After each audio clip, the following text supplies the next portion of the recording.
You're listening to the Digital Deep Dive, where we tackle the newest trends, strategies, and pain points shaping growth across the digital landscape. From Amazon and D2C to international expansion, join our host and e-commerce leaders across multiple industries for in-depth discussions on how to maximize your brands in the digital arena. Now, here's your host, Aaron Conant. Hello, everybody, and welcome back to the Digital Deep Dive podcast. I'm your host, Aaron Conant. In today's episode, we're going to dive into retail media. I think a lot of people have been talking about this recently. It's been, probably grabbing about 30% of my conversation time with the brands that I'm talking to. And so it's a pretty big number. If it's 20 to 30 brands a week, we're looking at 6 to 9 brands there that are talking about it. So very topical right now. And that's across the board from startup to Fortune 100. Everybody's thinking about it. And so got a great friend of the network. We've been in the same, the same ecosystem for a while now, but we actually just got connected like a couple months back and had a few great conversations. So Andrew, thanks so much. Welcome to the podcast. I'll kind of kick it over to you if you want to do a brief intro on yourself and your organization. That would be great. And then we can kind of jump into the conversation. Sound good?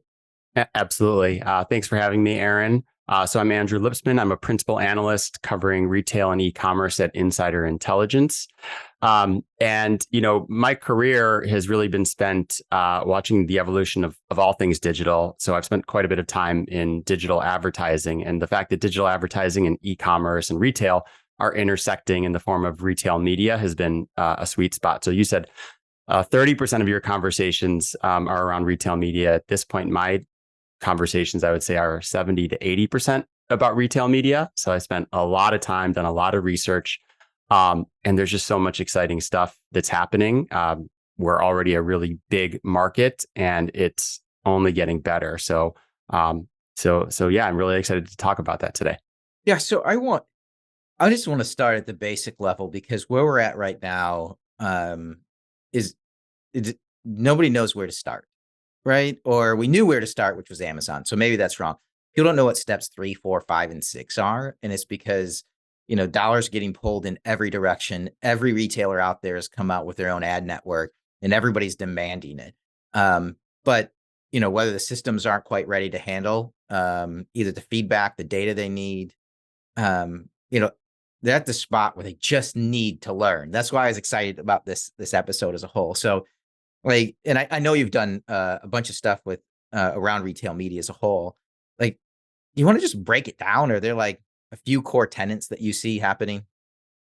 Yeah, well, as you noted, the early days of retail media, and by the way, we're going to be a $45 billion industry here in the US, but Amazon's about 3/4 of that, right? And search is the lion's share of Amazon. So Amazon search is what got us here. That's the easy money to kind of pump into retail media in the beginning.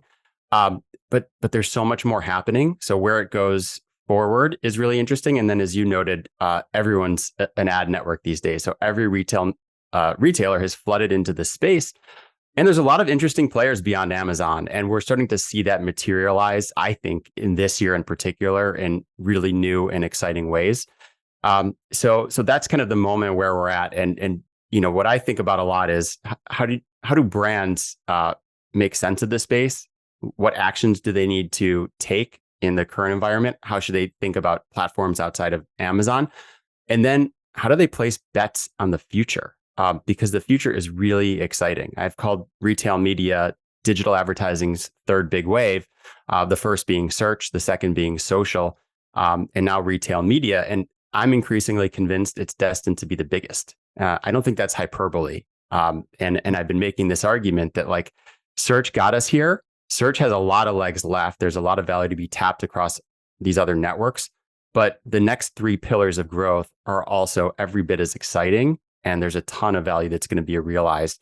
So if I'm a retailer, I'm figuring out what do I need to do to serve brands? And if I'm a brand, I'm thinking about how do I need to think about retail media so I can take full advantage of what's increasingly becoming a full funnel advertising and marketing apparatus. Yeah.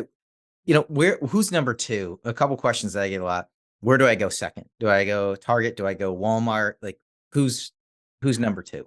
Yeah, Walmart right now is a pretty clear number 2, with about 7, I think, going on 8% market share of retail media. So that's how big a gap there is between Amazon and number 2. Instacart's another key player, Target. So there's a number of key players. I think the biggest ones obviously play across multiple categories. So grocery is always going to be kind of at the center of it. But Amazon and Walmart and Target are obviously multi-category retailers. But then you have some really strong specialty retailers in this space. So if you're a category leader like Home Depot or Best Buy, you're also in a really good position. Yeah. How do people look at budgets? And then I also want to break down, you said there are kind of like three pillars there. I'd like to dive into those, but just to tackle a couple questions I get a lot is, how do I divide up my budget? How should I be thinking about Walmart? As the number two? Because you're right. I mean, it's different if it's your specialty like Home Depot, right? They've got a pretty good system worked out there.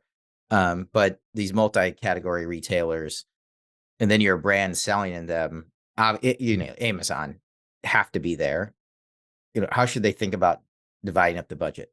Yeah, where do those next dollars go? So first off, I mean, just really quickly, where do the dollars come from? I mean, we had a lot of incremental spend in 2020 and 2021, just flooding into digital, disproportionately went into Amazon and retail media.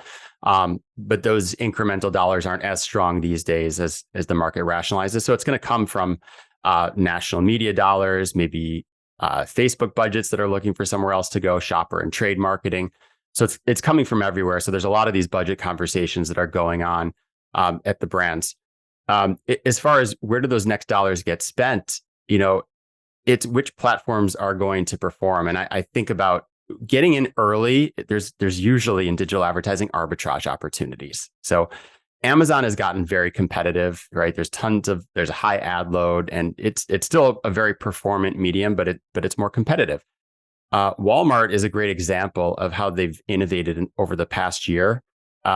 So Seth Dallaire came in, right? He was early Amazon, then stood up the Instacart retail media network, and now he's leading efforts at Walmart Connect. And one thing he knows is the importance of a second price auction. And so Walmart wasn't there yet. And under his leadership, they instituted that second price auction. And what happened was that almost immediately the cost per click on Walmart went down. And that's not great for Walmart in the short term, but it's really good for them in the long term, because what happened is that return on ad spend shot up like a rocket.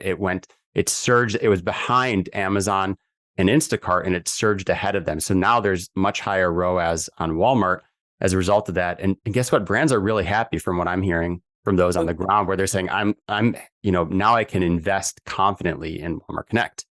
Yeah. I mean, the first price auction, just, to clarify for people listening, that's where if I bid $1 and you bid $2, you win for $2, as opposed to second price, which if I bid $1, you bid $2, you win for $1.01. And so I had a lot of brands when, it first launched on Walmart, and they would go in and they would bid high to make sure they won, and they'd blow through an entire ad budget and get next to no sales. And it's they're bidding against themselves. $5, $10. Yeah. Just to make sure they won it. They just blew through it. And it doesn't work great in CPG, right? The thinnest margin business. You don't have a lot of extra dollars to work with. People were mad. Again, we were talking to even some of the top agencies in the space, and I was asking them sometimes, like, hey, can you jump on? Can you just do a webinar with us and just explain what's going on? They're like, no way. I'm not talking about this. We're looking back, a few years now. They're like, no, we're not doing it. But yeah, the second price auction, it pretty much, I think, was a huge game changer. The other thing, right, was it used to be, if you were below certain search ranking, you couldn't even do paid media. So anytime you launched a new product, you couldn't even put ad dollars behind it.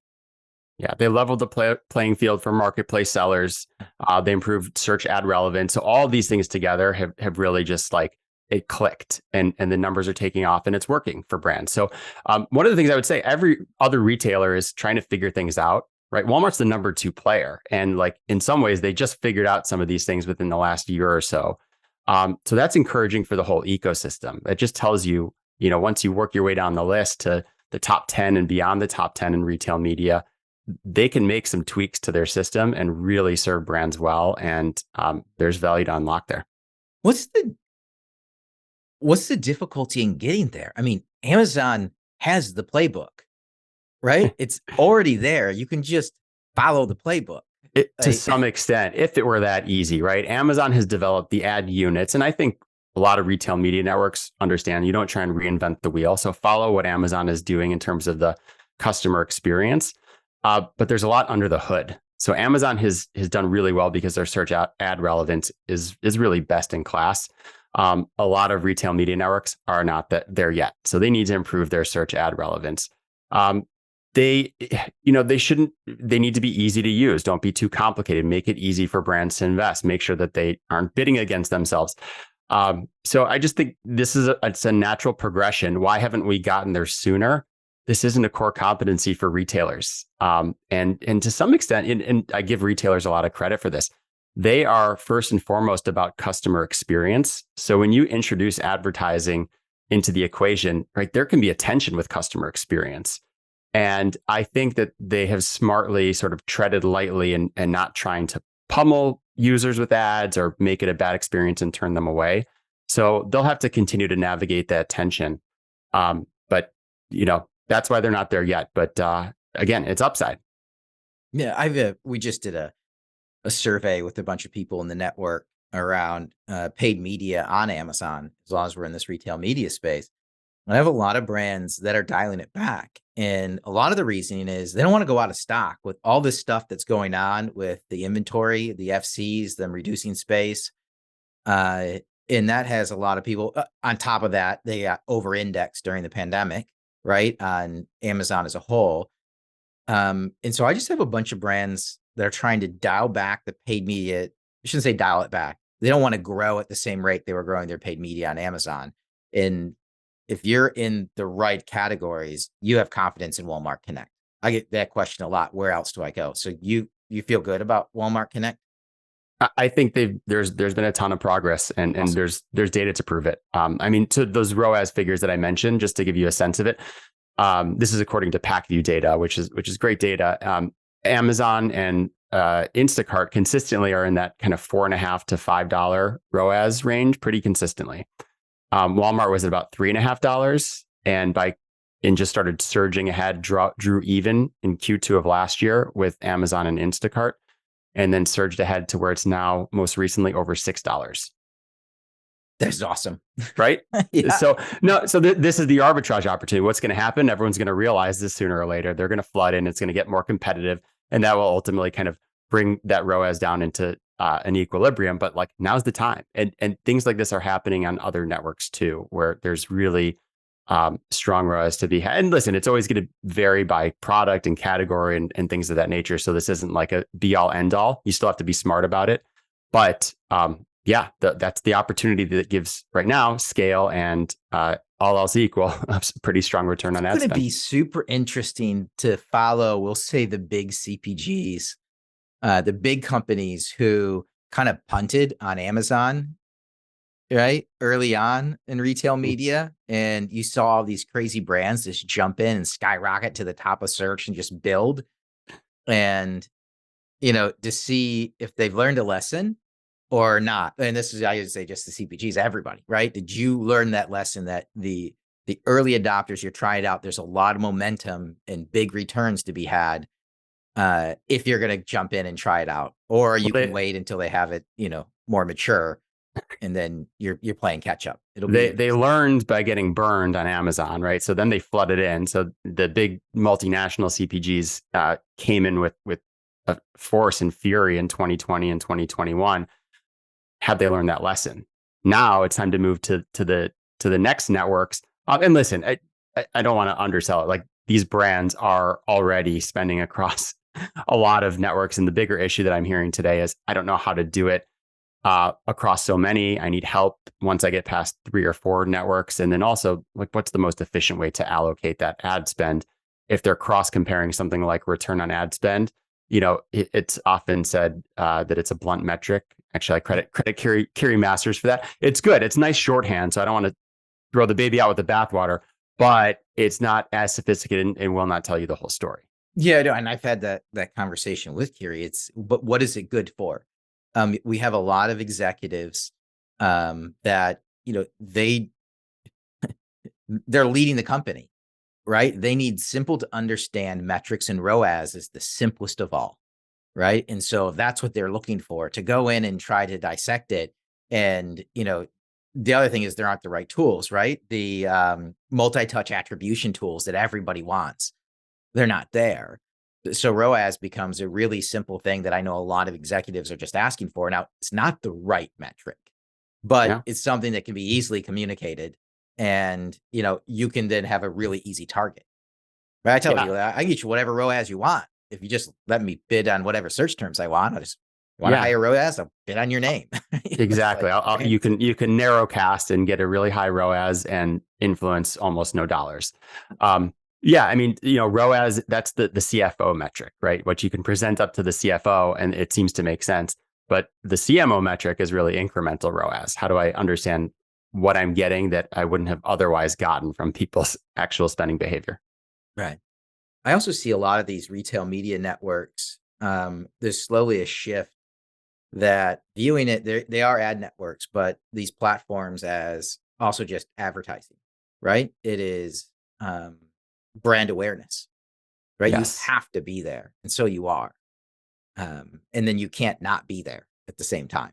And so it's Right. almost brand awareness where I see a lot of people almost pulling that lever as well, because you don't know where people are going to end up now. And I think that's going to be increasingly difficult as, more and more people go shop on Walmart or Target because the experience has gotten better. Yeah, brands need to move up the funnel. You don't want to lose share of voice with competitive brands. So you got to be there and be in the conversation, independent of somebody searching and clicking specifically.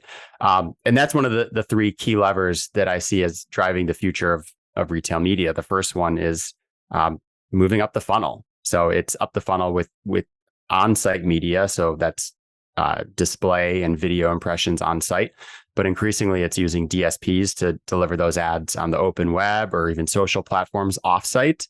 And then kind of the big piece of it that I'm really excited about is streaming TV. I mean, CPG marketers are used to being TV advertisers, but guess what? Now you can target the right audiences and measure attribution after the fact in that environment. I mean, right? That's like the holy grail for marketers. So we're right at that point where we're starting to get scale of advertising inventory to be able to do this. And I think it's going to totally disrupt TV advertising. So that's the first one. The other two, which we can unpack, are the impact of offline attribution data. So we've basically been computing ROAS based on an online ad driving an online sale. But those online ads, especially when you move up the funnel, drive in-store sales. And a lot of the data architecture isn't there to be able to pull that information in or pull it in quickly enough to optimize around.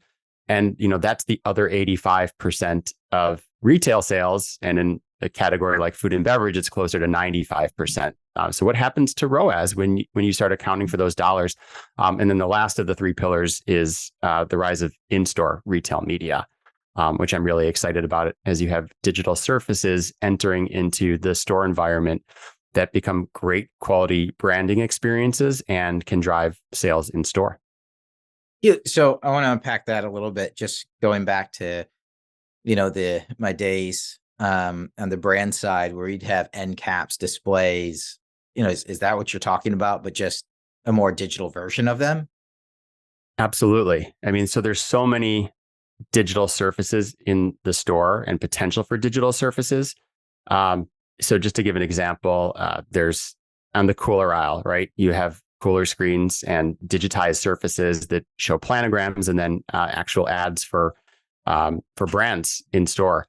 You have digital end caps. I mean, literally, a company like Perch is at the end cap aisle where you can have digital displays and interaction with the brands. So there's also kind of performance advertising built into it. You've got grocery TV, which has screens at checkout or front of store. So there's all these different areas and surfaces that I think it works. Like, I think it's important that the advertising start with being a really good, high quality experience. But this is a commercial setting, especially a grocery store, where I think people are okay with it as long as you don't overdo it. And you can create really good quality experiences that serve as those reminders of the brand and really increase awareness, introduce new products, give them relevant information for their shopping trip. Yeah, I mean, and if you look at, all this where you shop as you go and you're using your phone.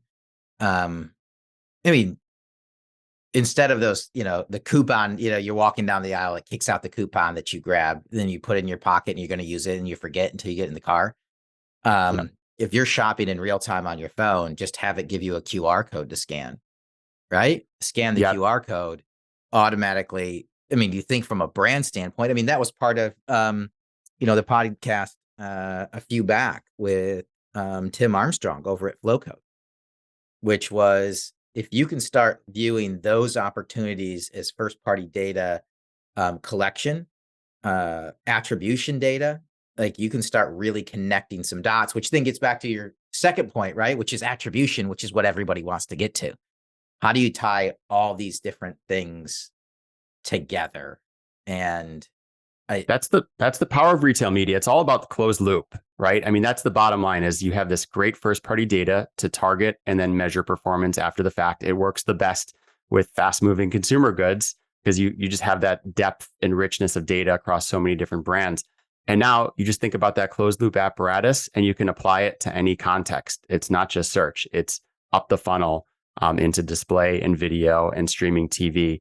And it's amazing the power that's going to be unleashed. But, in store is another one of those formats. Now, what I would say there is we have to be a little bit careful because personalization and targeting and first party data doesn't and maybe shouldn't work as well there. I think of it as a mass media vehicle. You have huge audiences in store.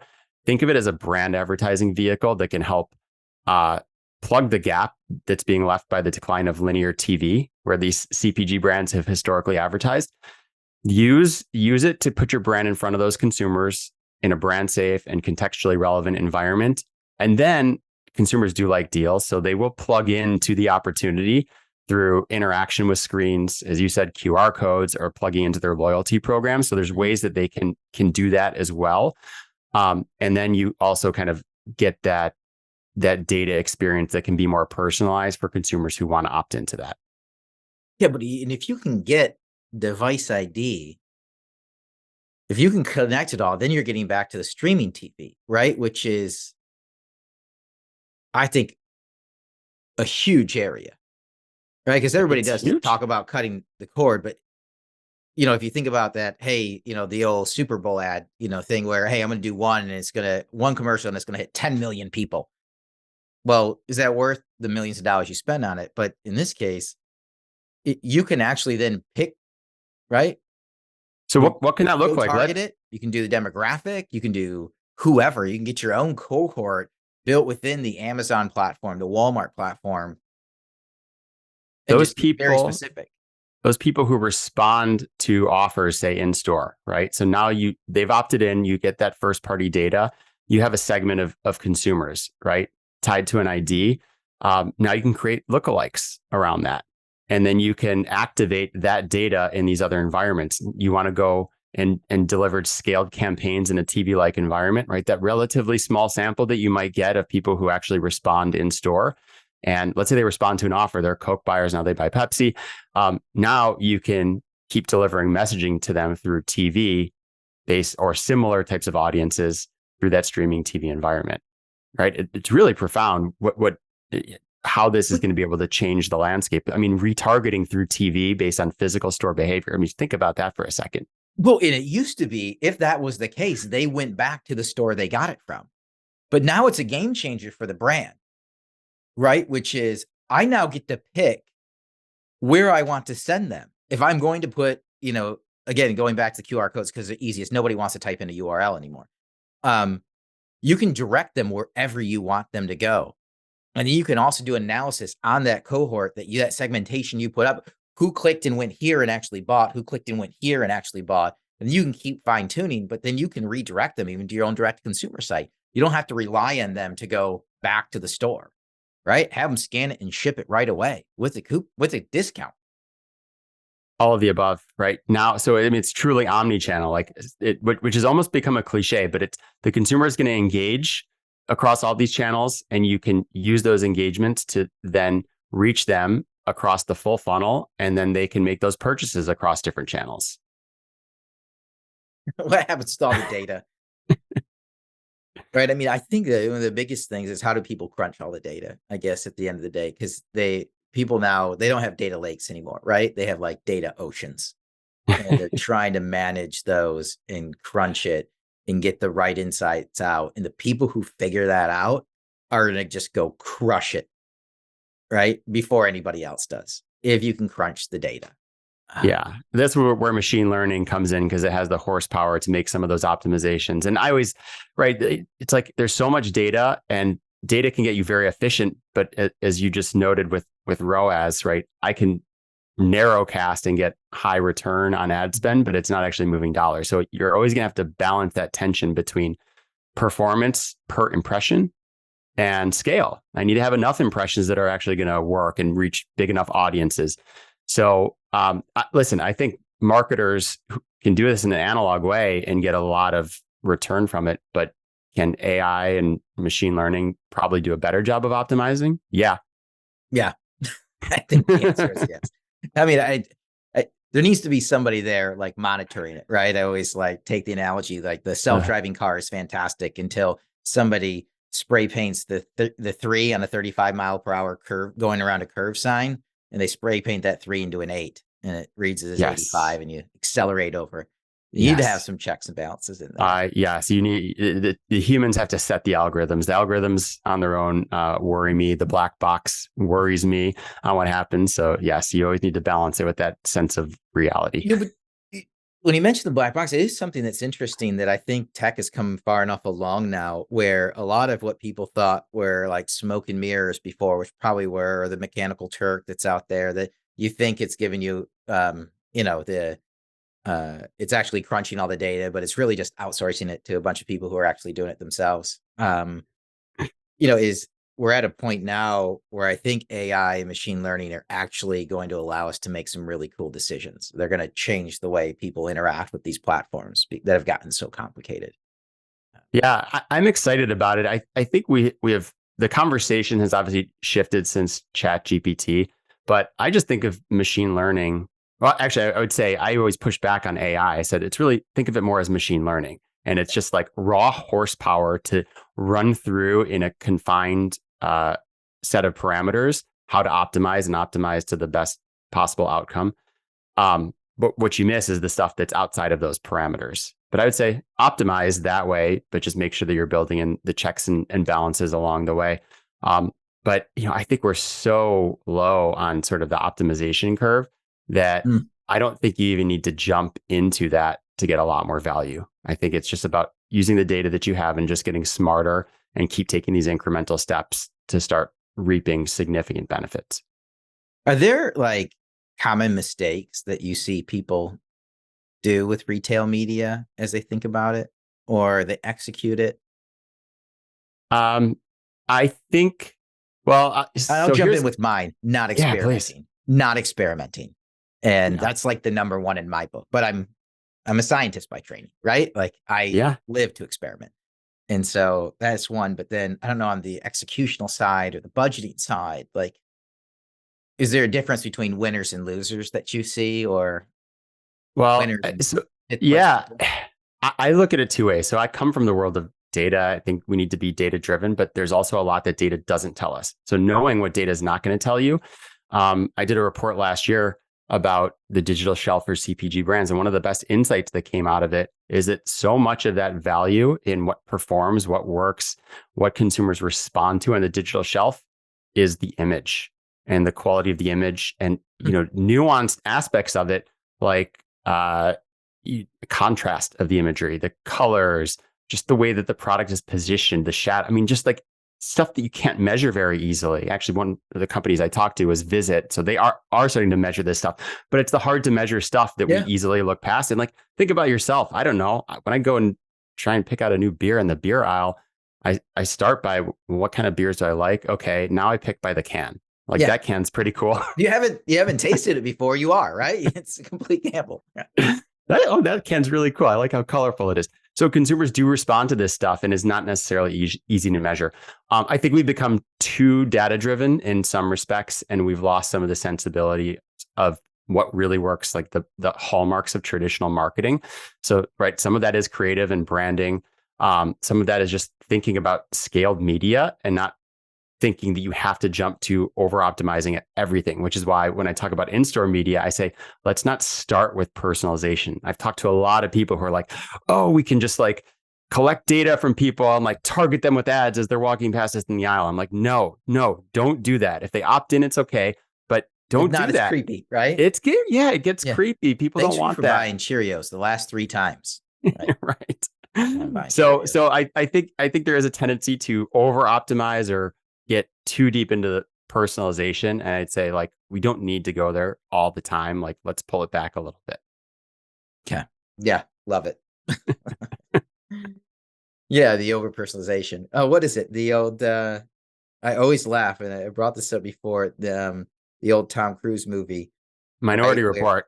Was that? Yeah. He's like walking down, like everybody's like, we're there. We're literally there. You're reading my mind. I'm writing a report on in-store media right now, and I actually use that turn of a phrase where I say, like, marketers love this idea of Minority Report. Most shoppers do not. No, right. It's dystopian. So true. Like, where do people get like the research that you're doing, the reports that you keep mentioning? Yeah, for subscribers on Insider Intelligence, they can get full access to these, but we have a lot of newsletters as well. So there's plenty of content that gets splintered off of those reports, or that we just write standalone articles. So there's plenty of out there that is outside of our paywall. Yeah, well. You just said digital shelf, which was huge. And you also brought up the team at Visit, which we've had on.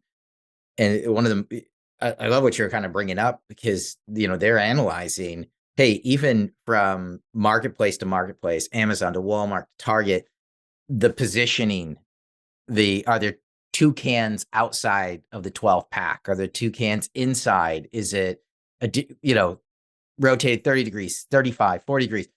All of those make an impact on the shopper, and it's different. The Target shopper is not the Walmart shopper, is not the Amazon shopper. And how those people shop on the platforms are all different. And so the content you put on them, right, needs to be directed at them, or you could be losing. All this stuff got more complicated over the past 2 years. That's what's crazy. Yeah. And some of it is the product attributes and setting the right expectations with the customer, but some of it is the most simple branding. I mean, one of the examples I talked about in the digital shelf report was Buy. And they were one of the early brands that kind of shot up the leaderboards on Amazon. I talked to John Denny, who was there in the early days of the Buy brand. And he was like, it was branding. I mean, everything was so specific in terms of the contours of the bottle, the clean white label, the simple text that just said BAI, and then the color pop of fruit, and the way it literally jumped out. And when you have that kind of small thumbnail image, right, that breaks through in a way that if you just import the way other brands are being shown, it doesn't work as well. So, I mean, those insights I think are just incredible, because you would think, oh, these guys were the most amazing, data optimizers on Amazon. And they were. I don't want to sell that short. I think they were good at the whole craft, but the branding was what John said was like key. Yeah. And, again, getting back to the larger companies, they got to the game a little bit late. They took Amazon seriously a little bit later than a lot of us wanted. And, when we're sitting inside big companies trying to get Amazon up and going, and then you're struggling to get images and content and everything else, when you see the teams like Buy just go destroy it, you're like, son of a gun. Yeah. And you got to ask yourself, what are they doing? What did they know that I don't know? And I'll guarantee that those early conversations had nothing to do with how clean and pristine the branding around the image was. So, what are you excited about coming down the pipe here? What gets you? And the other thing is, like, what questions do you have for me? I've picked your brain for a while here. Yeah. Oh, I'm excited about all of it. I mentioned those 3 growth levers. I mean, it's like asking me to choose between my children, which is my favorite, because I think the second I start talking about any one of them, they get really exciting. And then I'm like, recently, I've kind of started to go deep again on search. I'm like, wait a second, there's so much in search. There's so much gold in our own backyard. Let's keep digging there. So it all excites me. But I would say for me, I want to know from you what you're hearing from brands. You talk to so many of them. I hear attention. There's both a lot of excitement They are very interested in where retail media is going, and yet you do hear a lot of grumbling about how difficult it's gotten because there's so many players. So what are you hearing from brands that are kind of the positives and negatives of retail media and what they're trying to figure out? Yeah, if we tackle like the positive is there's alternatives to Amazon, right? And across the board, most people don't enjoy their Amazon relationship, right? They enjoy Amazon and selling on Amazon and the ad and how like advanced it is. It's a great interaction, but they really enjoy the interaction they get on selling on Amazon, and the profit margins aren't always fantastic. And that was, based on when they came to jump on to Amazon a little bit later, they just uploaded, current wholesale pricing. And so they always struggle a little bit. A lot of people struggle with, overall profitability, but they wave it off because there's so much marketing that's going on there. So they're excited that Walmart is turning the corner. Target is turning the corner. They're overwhelmed though by the fact that, Ahold, Lidl, Piggly Wiggly all want to have their retail media networks, and everybody's asking for money now. Which you were kind of helping address, like, where does the money come from?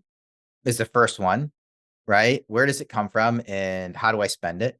And we've got all these extra Amazon dollars that should go to Amazon, but we're dialing it back because we don't necessarily want to pour more into the network. And we have all these other asks. So the most difficult thing is this isn't something that somebody's been doing for 6, 7, 8 years, right? We're in test and learn phase. And the difficult thing right now is as things start to slow down, budgets get dialed back, testing and learning gets dialed back. And so I'm a big advocate for, and this comes up a bunch on the podcast, which is having a research budget, an R&D budget associated with digital commerce. Where it lies, it doesn't matter. Marketing, digital sales team, CMO, CDO, who cares? But this untouchable chunk of cash that allows you to go have the freedom to investigate new ad tech, new platforms, new retail media outlets, try Amazon Live, whatever it might be. But that's not there. It's not there for a lot of companies. I say it's there for just startups right now because that's inherently where they live. But, I'm running, a large CPG company, a digital organization. The number one thing I'm going for is that, and then to give the freedom for people to try it. But I think the frustration is they're being asked to execute in a game that's only been around for really a few years. So there's no real mentors out there. There are some people who happen to just by happenstance get it right.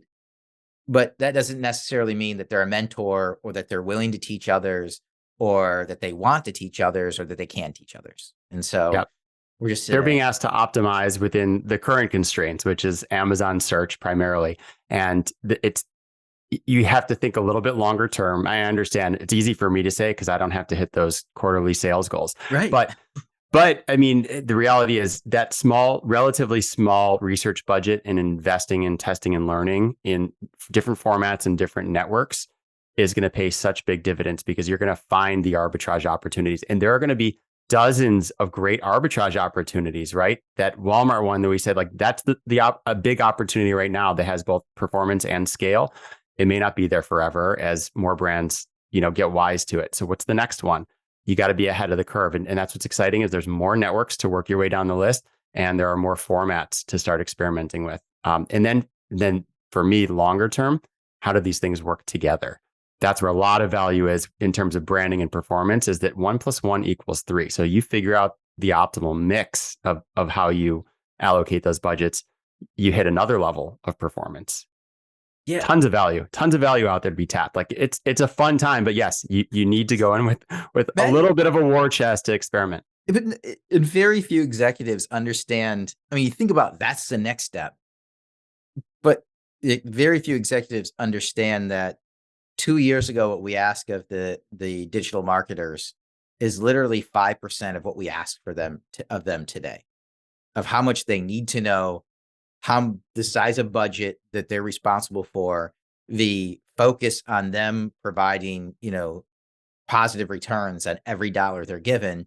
By the way, also proving that the attribution is there and it's accurate and it's not fudged, right? Yep. That in the digital marketer, their role has changed more over the past few years than anybody else's.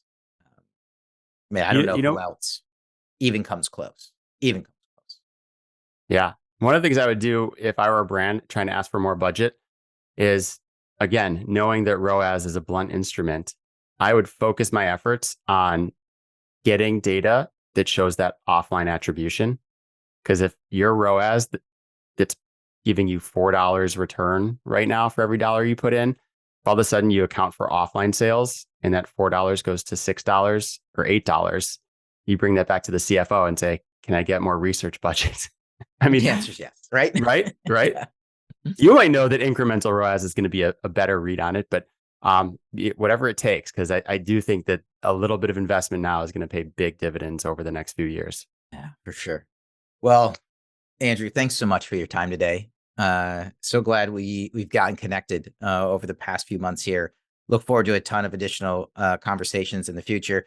Again, everybody, Andrew Lipsman, if you want to reach out to him on LinkedIn, doing a ton of great research as a whole. We're going to have you back for sure. But with that, we're going to wrap up this episode of the Digital Deep Dive. Thanks, everybody, for tuning in. Absolutely. Thanks, Aaron. This was fun. See you, Andrew.